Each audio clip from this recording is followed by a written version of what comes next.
All right. Well, welcome to another edition of Uplifting Voices. I'm State Senator Jamie Eldridge, and very honored to have community activist and Framingham resident Ilma Paixão. So, Ilma, thanks so much for being on the show. Thank you so much, Senator Jamie Eldridge, for inviting me. Thank you.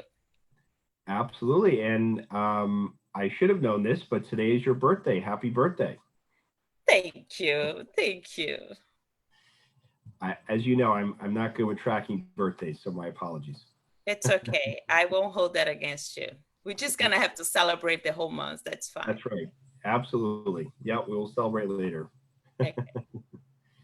So you have been, I would say, my sort of chief connection to the Brazilian community ever since we met, which was I think about 15 years ago, maybe. Yes, a little while ago. Yep. And I, have been interviewing different, Black community leaders, and I think sometimes, and I've gotten to know the Brazilian community well enough that I've really come to realize that often Afro-Brazilian voices are often not heard or respected, whether here in the U.S. or in Brazil.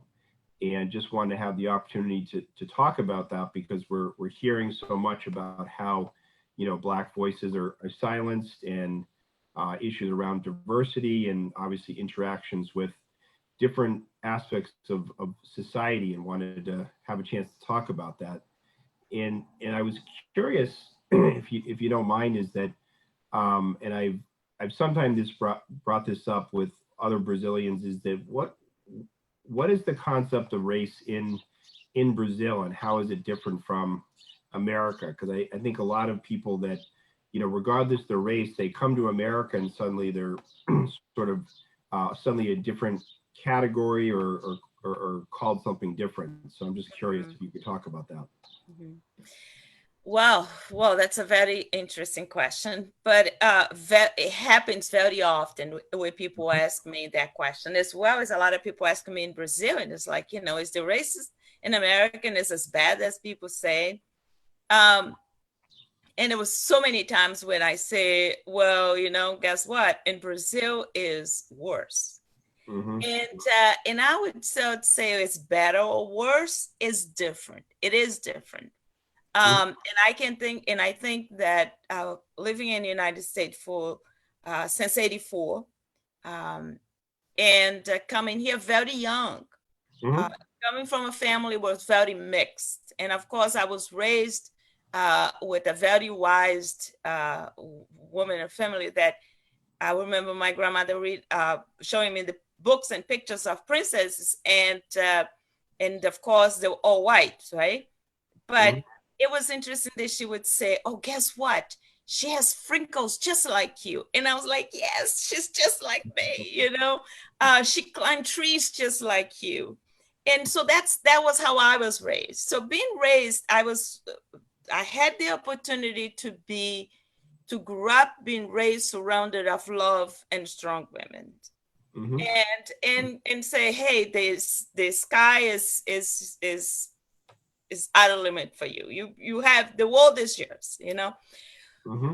So in Brazil, what I found very young as I was growing, I was developing, as my body was developing, I didn't understand what powerful it was to grow up as what they call mulata, right? Mm-hmm. And so bringing a younger woman who has no um, um, idea of perspective, my body was somehow more desirable than my friend's body, or it's not just more desirable, but it's like in your case, it's up for grab because you're mulata. Mm-hmm. And that for me it was very hard, and I think that was one of the things that really drove me out of my comfort zone and out of Brazil at the time. My goal was to go to Australia, but it was to find up coming to the United States first, and here I am, right? Mm-hmm. Now, that was then, right? Here, the situation that I see with the Brazilians is that we completely put a fold in our eyes when it comes to races, because the prejudice is almost part of our DNA, right?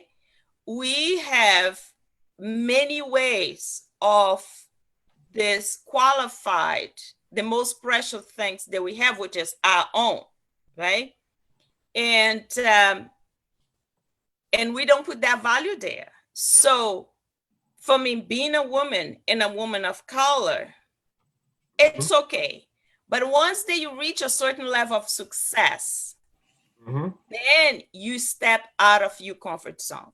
Then is when most of the time you are going to find people that is going to try to show you your place, which place that is, because of success. And one thing, not that I never didn't know that, I knew, but it's almost like it's so common that if you pick a fight, every time that you feel that somebody is treating you with a prejudice attitude, with the racist, you always be fighting. So yes, the race is there, but I think the difference between the race in Brazil and here is that it's very it's almost like a natural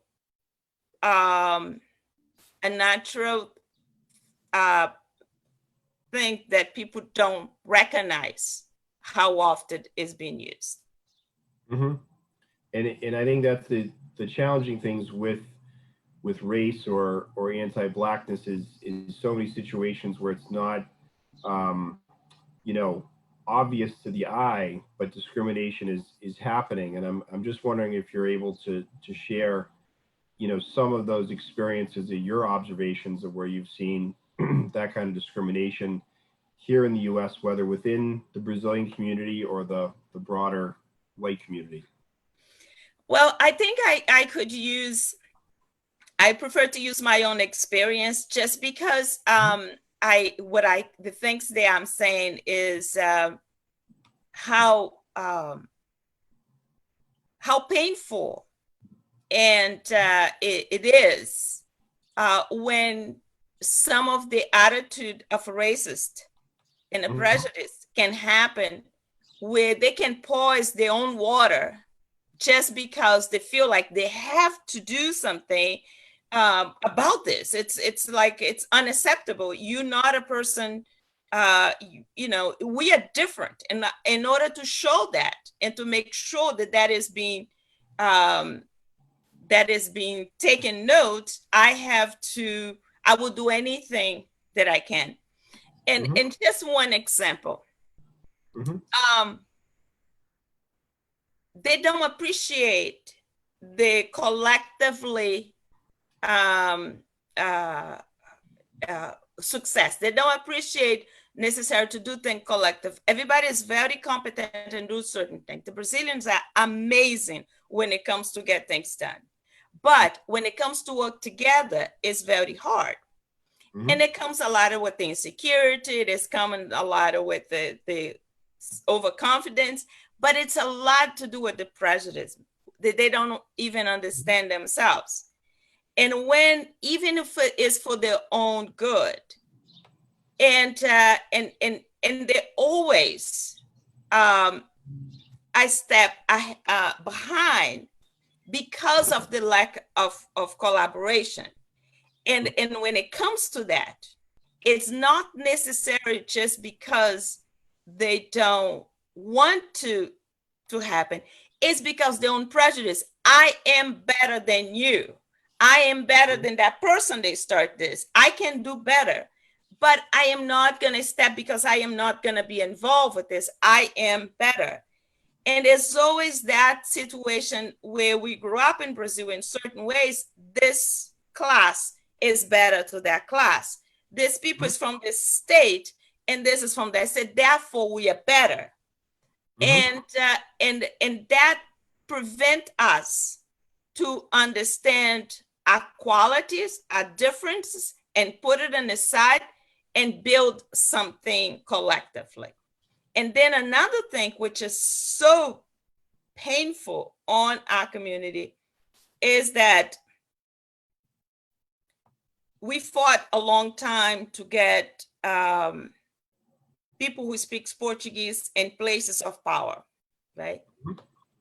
And sometimes when those choices are being made, there sometimes can be choices made by hire somebody who speak the language, but they're even more prejudiced than somebody who would be white and does not speak that language at all. And so not having, and that is something that unfortunate had happened a lot in, and I'm not gonna, it's not just, believe me, it's not just in the Brazilian community, but sure. Since we're talking about Brazilian here, this is something that is happening. So in my experience, the worst things that had happened is when we get someone who's even more prejudiced than the prejudices themselves, and who comes from privileged families in Brazil. And then here they get a position and they use that power with the same prejudice or worse prejudice that there would be if you had somebody there who didn't speak the language. Did I answer your question? Yeah, so sort of racism within the Brazilian community. Yes. Once people come here. Yep, absolutely. And so obviously we're at a moment of, national protest, due to the murder of George Floyd. You have, Black American leaders, Black Americans, leading these protests, including in Massachusetts. Do you see that generating any discussion within the Brazilian community about race, or is that something that is looked at separate from the Brazilian community? The Brazilian community, not necessarily here, but in Brazil, they has already started conversations about, in fact, there was a group of, I think, 50,000 Brazilian women, most of them Afro-descendant, talking about races. And they had a whole class for like a couple months online. And Professor Eliana Marcolino was part of it. So which is an amazing conversation. We also have Mauricio Pestana with Raça. They've been very active talking about that subject, Bispo Filho in Minas Gerais. So we have different people out there talking about that. And as we had here, and unfortunate what happened here is happening in Brazil every day, but people would not talk about it. To have a Black person, Brazilian, being abused by a police in a street like that, people probably would not even stop to look. Unfortunately, it happened. No, they would not even stop to look. And some people is going to say, no, that is not true. I know what it is to be Black in Brazil. And I find that for me this time it was an amazing experience going there, because I went to places where I was not Ilma Paixão, who lives in a privileged life in the United States. I had the opportunity to go in places with a backpack and just be what you see here, Yep. And to be able to know how you were treated. And I was like, oh, really? And so that for me is to think that conversation is far from, it's a lot of good intention. And I think it can happen, because I have never seen a human being in the world. They have a better heart and most warm heart than Brazilians. So I believe that can happen, but we're not there yet, and we need to get there. Absolutely. And talking about Brazil, I mean, when I've been to Brazil, I mean, there never was a civil rights movement, right, in Brazil for indigenous people, for Afro-Brazilians. Is that correct? Yes. No. Compared to the U.S. No. Is that is that movement is growing in Brazil, isn't it? Though that's my perception. I believe, and now is even worse. I always been involved one way or another. I Mhm. worked very close with few indigenous group in Brazil, um, for a long time, Chucurus and some others, and it's painful to see how many lives has been lost. How many lives has been lost, and not just amazing people that is historic. No one is going to ever come and do what they have done. Mhm. But not only they were the intellect, which there's so much of intellectual power that is just Mhm. being lost because the races are different, because of races. And I can't appreciate who you are and what you do because you're black, because you Indian, because and that needs to be changed. The I think the gender is getting better, but I think when it comes to color is really bad. And I'll tell you something, I do hope that this conversation in Brazil, especially with this group of 50,000 women talking about the races, I hope they can come to change, because the things that is happening is just painful. For example, just recently we saw it, it was all over the news, this 5 years old that jumped off the roof because the mother went, the maid went to walk the dog, and the woman didn't take care of the child. Things like this happens in Brazil all the time. Mhm. And of course, it doesn't make to the news. That made it fortunate the woman was related to a politician. That made to the news. But unfortunately, it doesn't necessarily always make to the news. And it should, because every life matters. But Black Lives Matter should happen in Brazil as well. Mhm. And speaking of Black Lives Matter, I mean, what is your um, perception of the protests that have been happening? How do you see it impacting the conversation here in the U.S. and are you hopeful for real change around racial justice in America and in Massachusetts now? So you know something, Jamie? I felt that with everything that has been going on, it's I find myself sometimes seeing of joy to see this happening.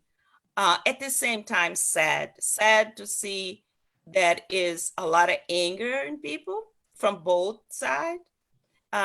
Sad to see that there's been a lot of violence from both sides, Mhm. and it shouldn't happen like this in order for us to see the change that we need. But I'm happy to see that the conversations is on the table. Although I believe in order for the real change to happen, we're gonna have to start in the families, at home, in the schools. The schools has a very important roles in order for that to change. And um, and and some of the things that is so basic, but if we don't identify a way to bring back love into the families, Mhm. and into our hearts, and love and forgiveness into our hearts, it's going to be very hard for us to find a place of peace. Because I can't, every time that I look a person, I work very close with the police in Framingham, right? Mhm. I always think the police in Framingham is my whole model. Now, it was not always like that. If you see my history, I had hell with the police in Framingham. Now, is like, even if I'm someplace else and something happened, I'll call them first before I'm gonna call the local police and say, "This is Mhm. cooking. What should I do?" Mhm. And to have that kind, and I'm not having that relationship with the police in Framingham because I, guess what? Them is no, because I know I can. There was time when I knew them, I worked, I volunteered, and I didn't have the confidence of doing that. Mhm. I had, So things but have improved. The Framingham police have improved their relationships with minority communities. tremendous. And Mm. the reason they did, it was with training, it was with meetings, it was with involvement. And Bob Happert did an amazing job when they came, when everybody was talking about police reform. You know, he was there. Chief Fagans, he was there, and he was involved for a long time. He came in and it's like, you know, in tasking and said, we're gonna make those changes. And they did. And of course, there's still some people there. They has a lot to learn. But what I thought it was interesting, it was back then was a case where they say, oh, there's a lot of no good officers over here, right? But once that changed, the ones that they could just be let go, they lost that power, that abuse of power, and they worked with the system. You know what I mean? And I think, and it can be done. If he was able to do in a place like what we had, yes, it can be done. And it doesn't need to be with violence. It doesn't need to be without money, because we know there's cost. And the same way, the confidence in the homes, it's important for the families to be able to be built. I think the confidence for you to go to work and work, especially when you work in the front line like this, it's as important. So I believe we can have change, but we have to work together in order for that to happen. And that's encouraging to hear that that's happened in Framingham. What about the broader, excuse me, community in Framingham? Is that, I mean, there's been such a long Brazilian community in Framingham, and yet until recently, I think there was still sort of a denial of that fact. But do you feel that things have changed in Framingham? Well, we had a lot of change in Framingham, but I believe Framingham now, the Brazilian community, I would say, it never been so divided as it is right now. And I am very, how do I say, in some ways bring me some sadness to see, because this is the time where we need the most. You know, this is the time where we need the most. And one of the reasons we need the most is because, you know, the community has matured in a certain level. I remember when we're doing the revitalization of downtown Framingham, right? 10, 15 years ago, when that conversation started to be stronger on the table. We had many meetings, many things happened in order for that to get to that point. And I remember one time Ed Markey was saying to us that we needed to fight in order to stay. But the thing about it is, it's not just to stay, is how can we sustain ourselves when the change happen, right? And so for me to see that now we can have that, because especially after this pandemic and everything like this, but we didn't strengthen ourselves enough to support that, you know? So Framingham, with the main street, to have a main street with 60% of the business is Brazilian, is a minority business. Fantastic. In the moment of growth, now what? Are we gonna be able to sustain that? So the process to make that transition possible was not there.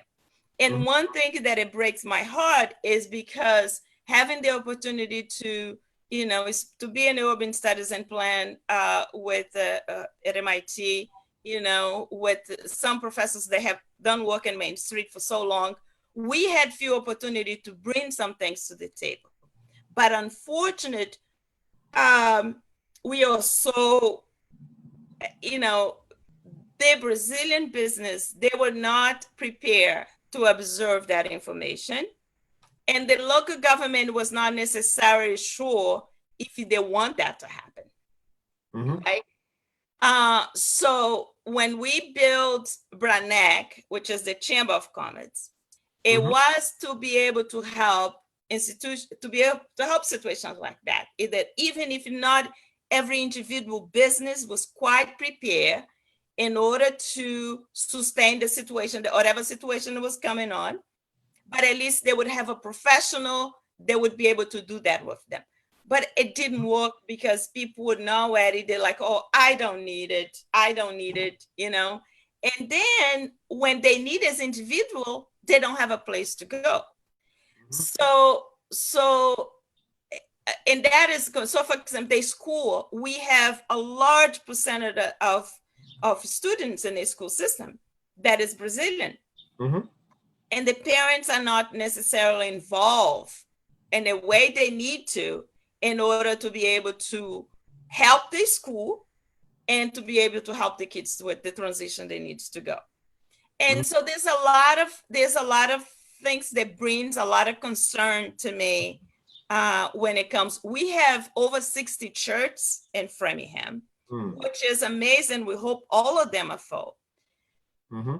But if we don't have places where people can collectively build for the future. One thing is for us to have something to eat today. Another thing is when we have to put a suffer for the winter time that's coming.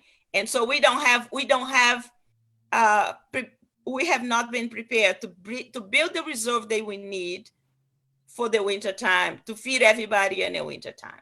So and that is very unfortunate. And I think there's also with the leadership that we have, unfortunate. I don't see how that's been very supportive. Does the school or does the leadership of the city have to do better outreach to immigrant communities in Framingham? Is that I think I thought having a city, we were gonna have more of that, but I think it made it so much worse. It made it so much worse, and I am very afraid after this pandemic, what is going to happen. I really hope and I urge the people really be more supportive of each other, be more tolerant of each other, and work together, because it's going to be very hard. Especially we have a large number of children, teenagers at different age groups in Framingham, that if we don't make that happen, it's going to be very sad. A lot of small business that that needs support in order for them to survive. And unfortunate, it breaks my heart to think that a community like Framingham, a Brazilian community like in a city like Framingham, is still on the ground. Mm-hmm. It shouldn't be, it shouldn't be. And that is and so yes, it's a tremendous concern to me. And you mentioned the pandemic, and Attorney General Maura Healey did a report that sort of confirmed, and I think the Department of Public Health does as well, the racial and ethnic health disparities made all the more real or vivid from the pandemic, where Black residents in Massachusetts, Latino residents are 2 to 3 times more likely to get COVID-19. And one of the questions I get from some of my constituents, usually white constituents, is, well, why are there? We don't understand how there is sort of racism in healthcare, or how do these health disparities? Why are these health disparities amongst immigrants or people of color? What is, if I may ask, what is your sort of answer to that, or explanation about why so many Black, Latino residents, immigrants, have those barriers to good quality healthcare, and has resulted in high COVID-19 rates? Yeah. Well, it's I did a work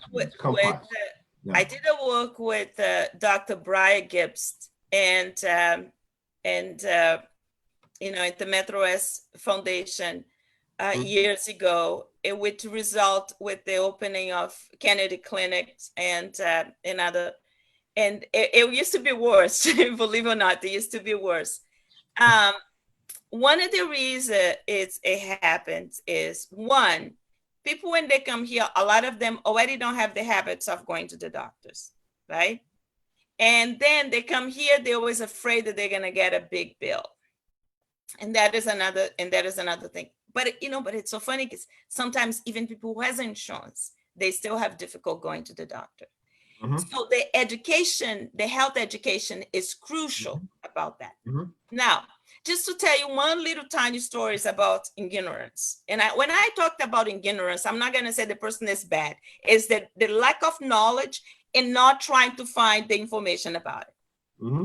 I had a certain concern about breast cancer and mammogram, right? So talking in one of the conferences that I went, I met the people from Susan Kern Foundation at that time.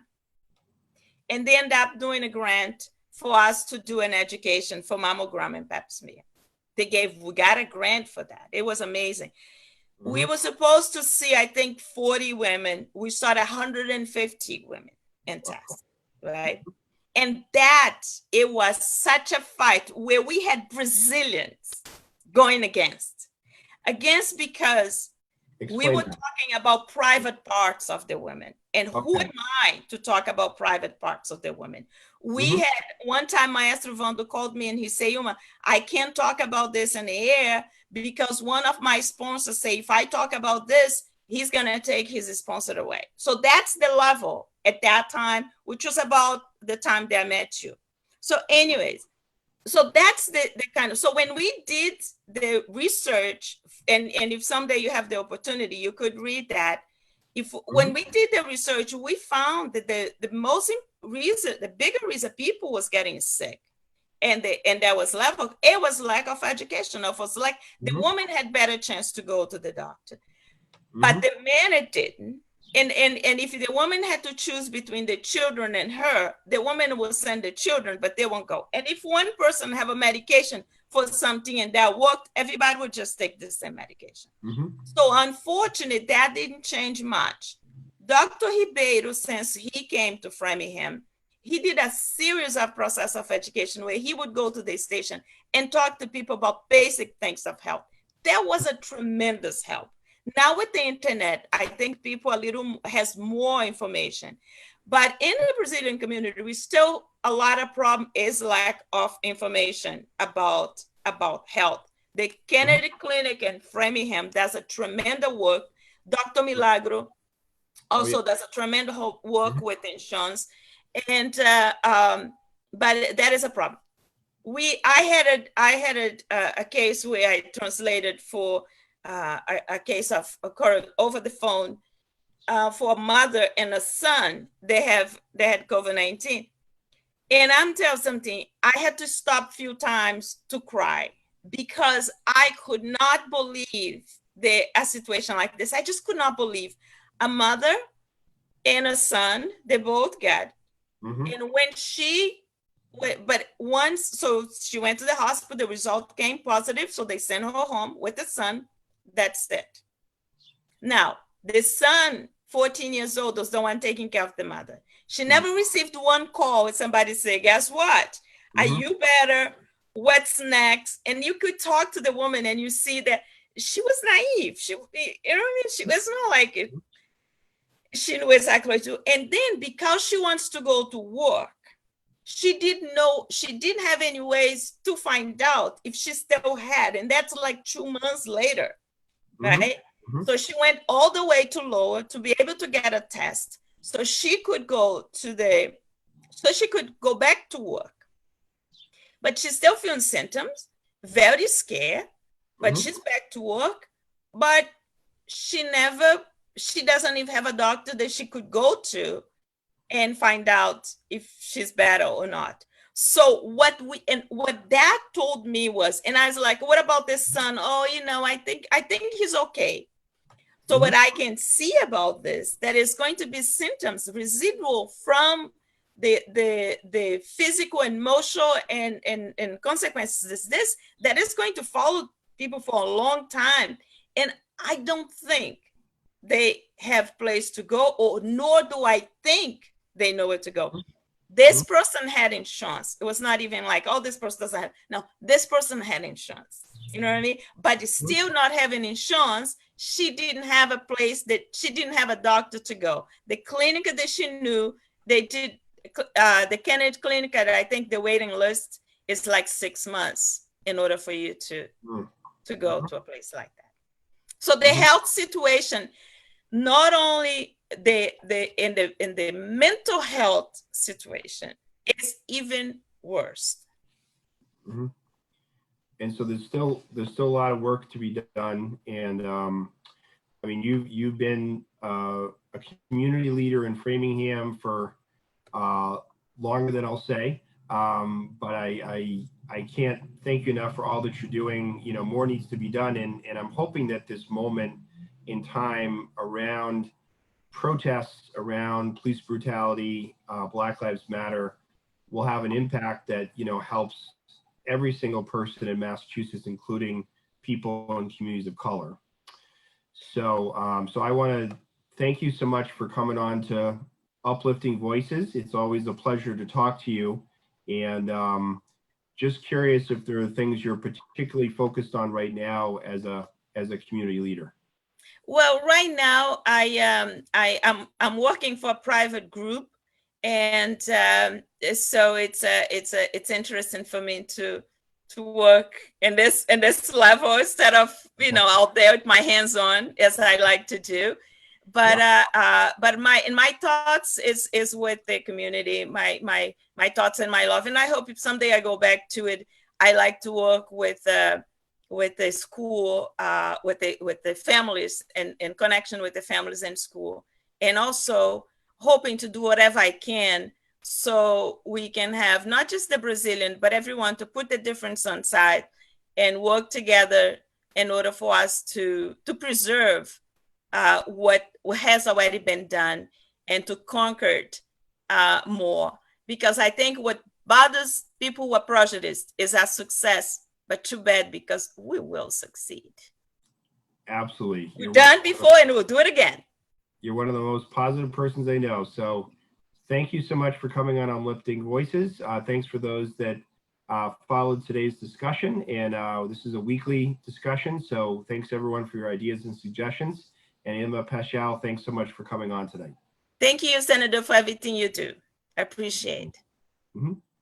Senator Eldridge.